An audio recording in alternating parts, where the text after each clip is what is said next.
یا رسول اللہ، نعرہ حیدری، حیدری، آواز بلند صلوات۔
اما بعد فقد قال اللہ سبحانہ وتعالی فی کتابہ المجید وفرقانہ الحمید وهو اصدق الصادقین وقولہ الحق یا ایھا الذین آمنوا اتقوا اللہ وابتغوا الیہ الوسیلۃ وجاہدوا فی سبیلہ لعلکم تفلحون۔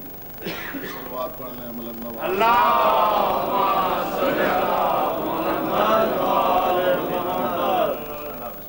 سب سے پہلے میں یہ دعا کرتا ہوں کہ خلاق کائنات بحق محمد وآل محمد آپ حضرات کی اس محنت کو دربار معصومین میں مقبول اور منظور فرمائے۔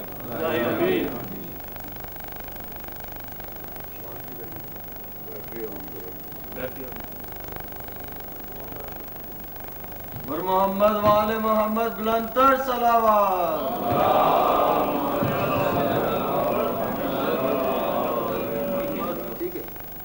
ایک مرتبہ پھر صلوات پڑھنے محمد وآل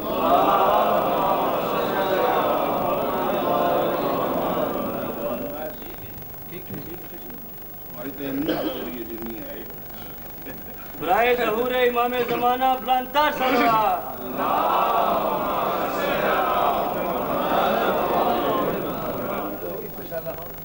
حضرات گرامی قدر اور میرے معزز سامعین، ماشاءاللہ اگرچہ آج ایک کوارٹر رہ گیا مگر وہ کمی اللہ نے پوری کر دی۔ سرکار علامہ تشریف لے آئے، وہ برکت جو ہے وہ انشاءاللہ پوری ہو جائے گی۔ ایک صلوات پڑھنے میں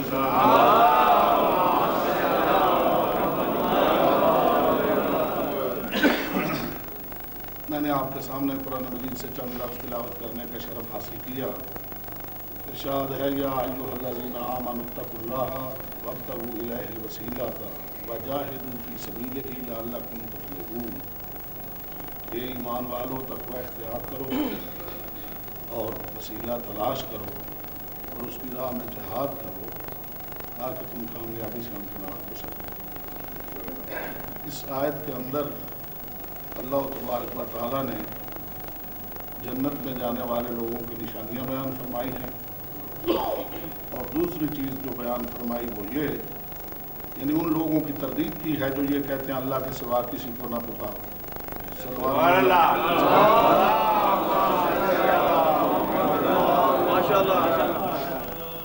جنت میں جانے والے لوگوں کی نشانیاں وہ بعد میں عرض کروں گا۔ پہلے دل چاہتا ہے جو بالکل جنت کی بو بھی نہیں سونگھ سکتے، جنت کے قریب بھی نہیں پھٹک سکتے، وہ تھوڑے سے وقت میں وہ فہرست پڑھ لوں آپ کے سامنے۔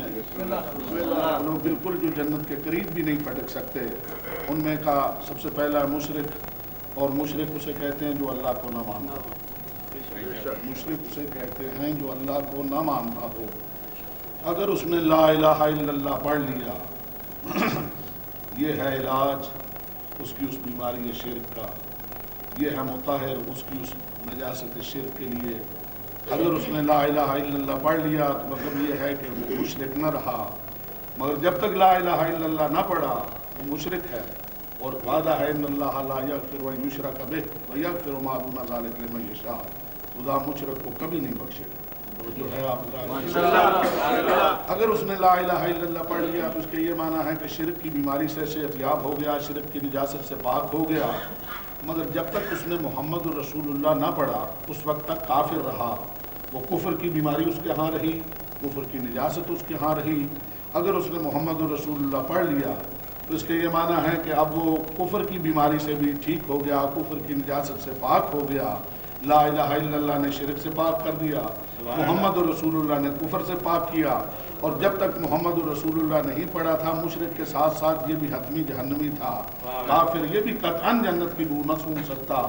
اور جب اس نے لا الہ الا اللہ پڑھ لیا شرک سے پاک ہوا، محمد الرسول اللہ پڑھ لیا کفر سے پاک ہو گیا، دائرہ اسلام میں تو آ گیا، مگر ابھی شک باقی ہے، امکان باقی ہے، گنجائش باقی ہے کہ مومن بھی بنا ہے یا منافق رہا، وہ جو ہے نا اپنا دائرہ اسلام میں تو آ گیا مگر ابھی احتمال ہے، شک ہے، گنجائش ہے کہ مومن بھی بنا ہے یا منافق رہا۔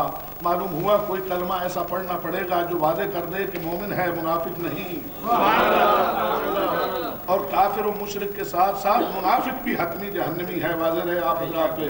قرآن کا ارشاد ہے ان المنافقین فی الدرک الاسفل من النار، منافق جہنم کے سب سے نچلے طبقے میں ہوگا اور ایسا دبے گا کہ کبھی نہ نکل سکے گا۔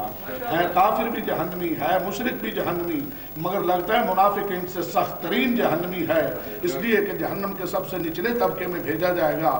اب عزیزو منافق کون ہے؟ اب اگر کچھ عرض کریں گے تو شکایت ہوگی پاک پیغمبر ہی سے اور ان کے صحابہ کرام رضوان اللہ علیہ میں سے دریافت کر لیتے ہیں، تو وہ فرمایا کرتے تھے ما کنا لنعرف المنافقین فی عہد رسول اللہ الا ببغضهم علیہ، ہم تو پیغمبر کے زمانے میں منافقوں کو صرف علی کا نام لے لے کے پہچانتے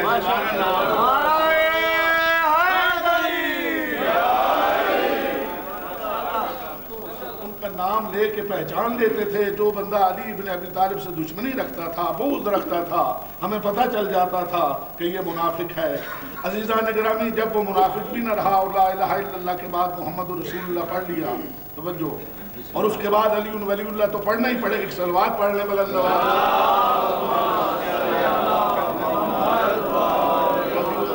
تو پڑھنا ہی پڑے گا، اس لیے لا الہ الا اللہ دین ہے، محمد رسول اللہ دین ہے، مگر کامل تب ہوتا ہے جب علی ولی اللہ ساتھ ملے، کامل تب ہوتا ہے جب علی ولی اللہ ساتھ مل جائے۔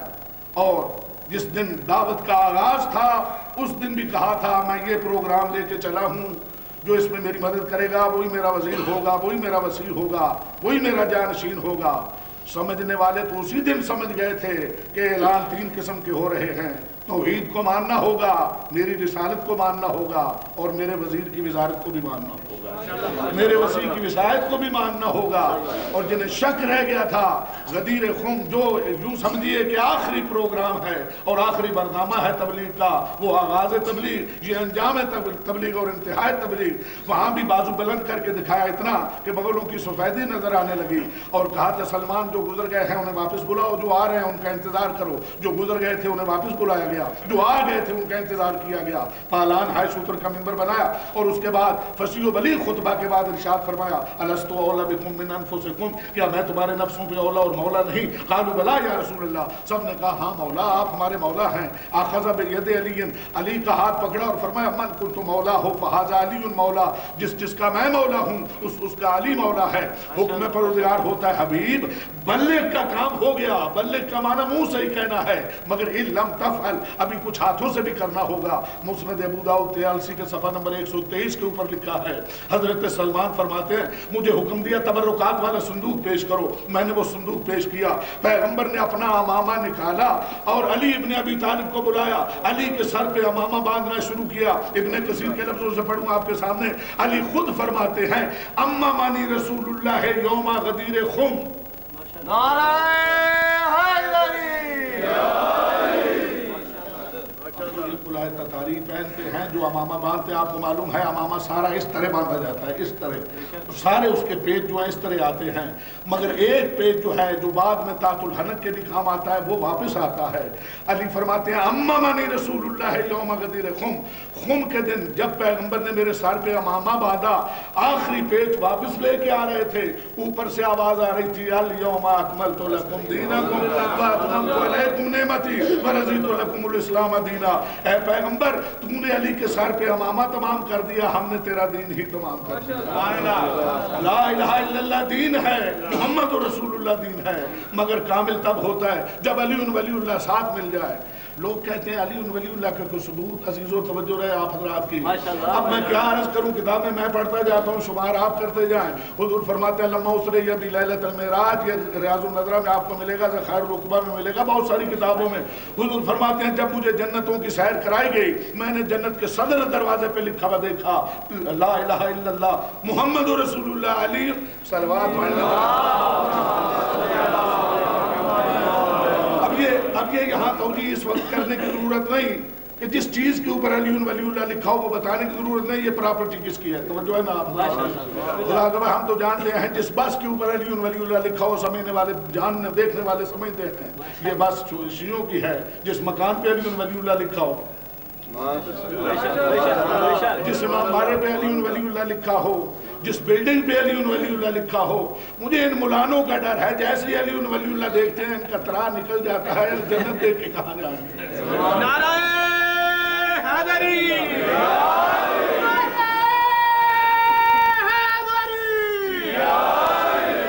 کربلا رکھتے ہیں ہم، کربلا رکھتے ہیں ہم، باب ارم رکھتے ہیں ہم، دو جہاں کی نعمتیں دل میں بہم رکھتے ہیں ہم، رائے حق میں اس لیے ٹھوکر کبھی کھاتے نہیں، یا علی کہتے ہیں پہلے پھر قدم رکھتے ہیں۔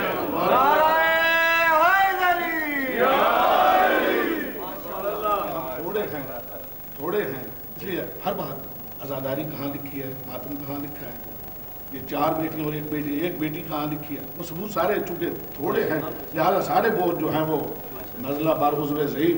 آپ ہی بتائیں اگر کبھی ہمارے لوگ بھی جرت کریں، خدا گواہ ہے، اور کہیں حضور آپ یہ اذان روزانہ کتنی مرتبہ پڑھتے ہیں؟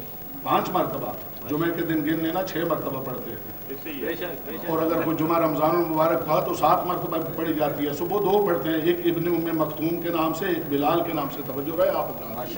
یہ جو اذان روزانہ کتنی مرتبہ پڑھی جاتی ہے وہ ملا انعام کے لائق ہے جو پورے 30 پاروں میں اذان دکھا دے۔ کہتے ہیں اذان وہ قرآن میں تو نہیں ہے مگر رسول نے بتا دی، چلو رسول نے بتا دی ہوگی۔ اچھا فرمائیے سبحانک اللہم و بحمدک وتبارک اسمک وتعالی جدک، کس بارے میں لکھا ہے، کس رکوع میں لکھا ہے، کس صورت میں لکھا ہے؟ کہتے ہیں یہ بھی رسول نے بتا دیا۔ اچھا یہ بھی رسول نے بتا دیا ہوگا التحیات للہ والصلوات والطیبات، کس بارے میں لکھا ہے، کس رکوع میں لکھا ہے؟ کہتے ہیں یہ بھی رسول نے بتا دیا۔ ایمان کی صفتیں کہاں لکھی ہیں یہ بھی رسول نے بتا دی۔ یہ 20 رکعت نماز تراویح یہ کس رکوع میں لکھی ہے یہ بھی رسول نے بتا دیا۔ مردہ غیروں کا دعائیں اپنے گھر والوں کے لیے یہ کس رکوع میں لکھا ہے؟ پنجابی میں نکاح ڈھیلوں سے طلاق یہ کس رکوع میں لکھا ہے؟ یہ بھی جناب پیغمبر نے بتا دیا۔ 11ویں 13ویں کا ختم یہ کس رکوع میں لکھا ہے؟ یہ بھی رسول نے بتا دیا۔ پورے 1 2 نہیں 6 کلمے یہ کہاں لکھے ہیں یہ بھی رسول نے بتا دیے۔ میں کہتا ہوں تمہیں اتنا لمبا دین دے گیا رسول، ہمیں کچھ نہ ہوا، اگر ہمیں قطرہ کلی ولی اللہ دے گیا تکلیف کس بات ہے؟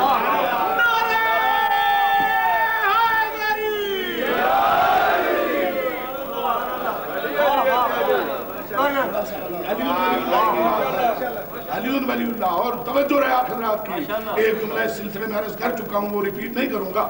علی ولی اللہ کو ترک کر کے مسلمان نے 2 نقصان کیے، ایک اپنا نقصان کیا، ایک دین کا نقصان کیا۔ خدا گواہ ہے اگر ساری امت مسلمہ محمد رسول اللہ کے بعد علی ولی اللہ پہ متفق ہو جاتی، کوئی جھوٹا نبی کا بھی دعویٰ نبوت نہ کرتا۔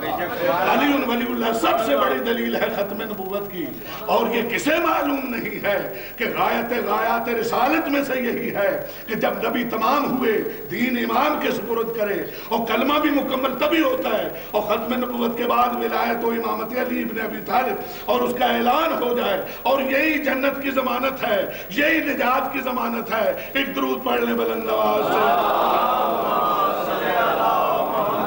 یہ تو دین کا نقصان کیا۔ اگر علی ولی اللہ پہ متفق و مجتمع ہو جاتے، کبھی کوئی بندہ جھوٹا دعوی نبوت نہ کرتا اور ایک اپنا نقصان کیا، مسلمان نے وہ اپنا نقصان کیا، لو اجتمع الناس علی حب علی لما خلق اللہ النار، اگر ساری دنیا محبت علی پہ مجتمع ہو جاتی، اللہ کو دوزخ پیدا کرنے کی ضرورت ہی نہ رہتی، اللہ کو دوزخ پیدا کرنے کی ضرورت ہی نہ رہتی۔ معاملہ اہل بیت کا ہو، خدا گواہ ہے پتہ نہیں ان مولانوں کی توفیق کو کیا ہو گیا ہے، یعنی اللہ فرماتا ہے کہ تقوی اختیار